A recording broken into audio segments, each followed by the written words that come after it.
Hello दोस्तों, नमस्कार करता हूं मैं आप सबको। आज के दिन की शुरुआत हम करते हैं।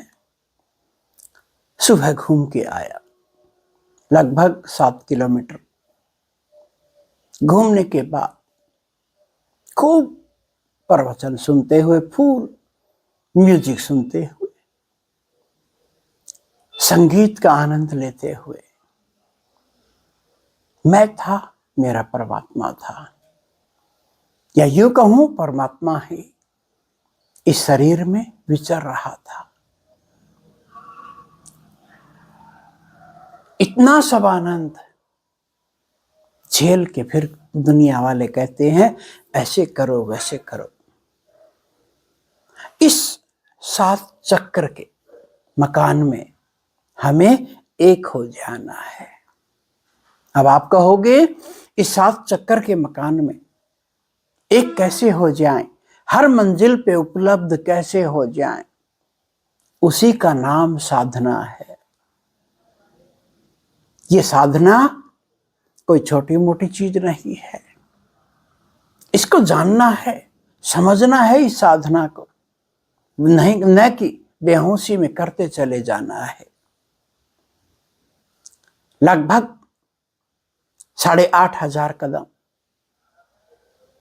और हर एक कदम होश के साथ, हर एक कदम आती जाती सांस के साथ होश साधना, हर पल सहस्त्रार पे रहना, हर पल परमात्मा से जुड़े रहना, हर पल परमात्मा को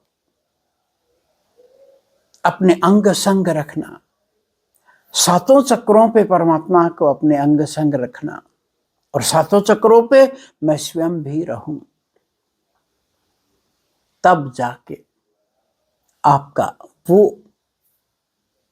जो ब्रह्म अनाहत शुरू होता है।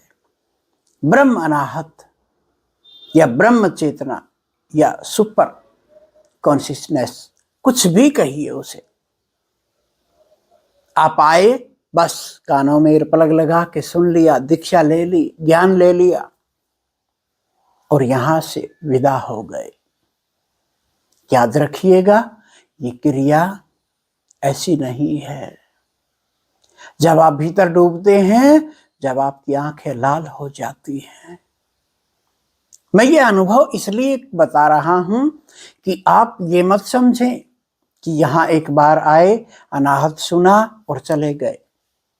कई बारी तो मैं देखता हूं, यहां आए, अनाहत सुना और फिर चले जाते हैं यहां से, और वो आए नहीं होते, वो भेजे जाते हैं, वो गुरुओं के द्वारा भेजे जाते हैं।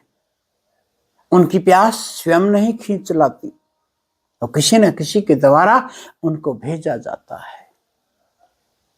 इतना सब पता होता है। हर एक चीज को जान लेना। ब्लैकमेलिंग किसे कहोगे? जो दूसरे का थोपा हुआ आप अपने ऊपर लगाते हो, आप उसे सीखते हो, और सीख सीख के भी 0 हो जाता है, क्योंकि पहले ही कदम पे तुम्हें ब्लैकमेल किया गया।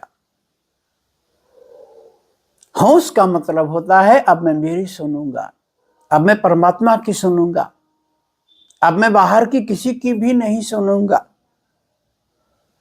अब मैं एक बार स्वयं को देखूंगा, अब मैं एक बार खुद को जानूंगा।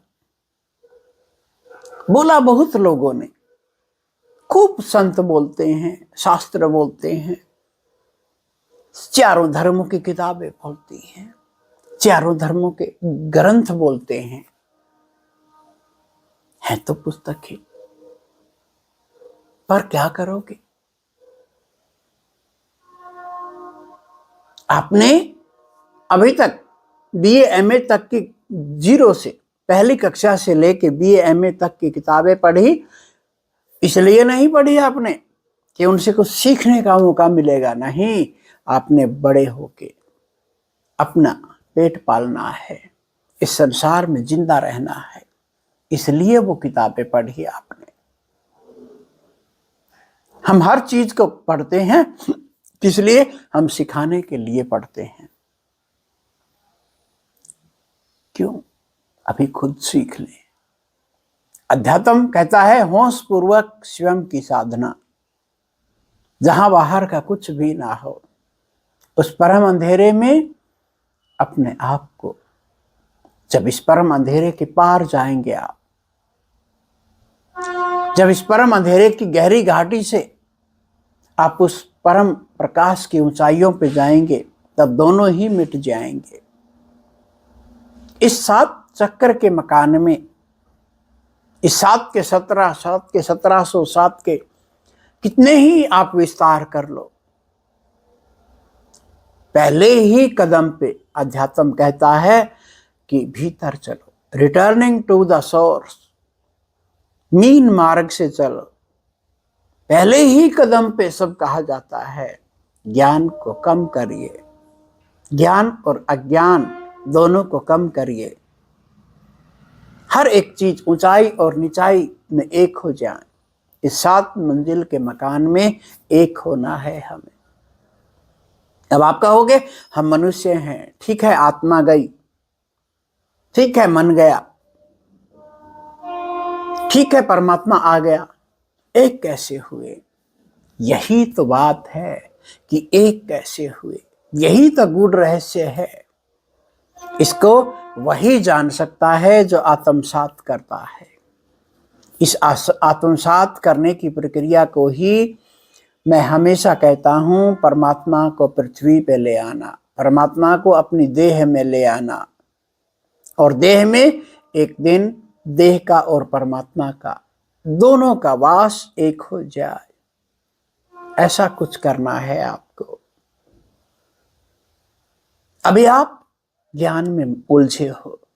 अभी मैं देखता हूं मेरे पास लोग आते हैं भर भर के ज्ञान से पागल हुए पड़े हैं। क्या सीखोगे? क्या सीखना चाहते हो तुम? जो संसार चल ही रहा है उसको आप चलाना चाहते हैं। अभी आप परमात्मा से ऊपर होना चाहते हैं। अभी आप शिव से वरदान लेके भस्मासुर होना चाहते हैं। अभी आप, क्या फर्क है सब में? अभी आपने अध्यात्म का मर्म नहीं समझा। खुद मिटे तो वो आया। ये मिटना कैसे होगा? ये मिटना होगा संसार को जान जान के अनजान रह जाना, अध्यात्म को जान जान के अनजान रह जाना, तब कोई बिरला जाता है। दौड़ मत करिए। दूसरा कर रहा है हम भी करेंगे, दौड़ नहीं। अपने आप को देखिए। जैसे आपको प्यास लगती है तब आप पानी पीते हैं। आप किसी चीज से राजी नहीं होते, कुछ भी पिला दो आपको। इसी तरह अध्यात्म है, जब तक भीतर से आपके ना आए तब तक आप दूसरे का देखा देखा मत करिए। खुद की प्यास को देखिए, होश से भरना शुरू करिए। होश के बाद होश को त्यागना शुरू करिए। होश बेहोश के पार चलना है हमें। हर चीज के पार चलना है। हर एक दो के पार एक की तरफ चलना है। अब आप देखना, ये आपकी मौज है, आपने क्या करना है। ये आपकी मौज है कि आपको कहां पे भटकना है। मेरे पास तब आना जब आप पूर्णतया सक्षम हो जाओ। मेरे पास तब आना जब आप खुद आए, किसी के भेजे नहीं, किसी का सुना सुनाया नहीं, बस आप स्वयं आए, तभी बात बनती है। हरि ओम तत्सत।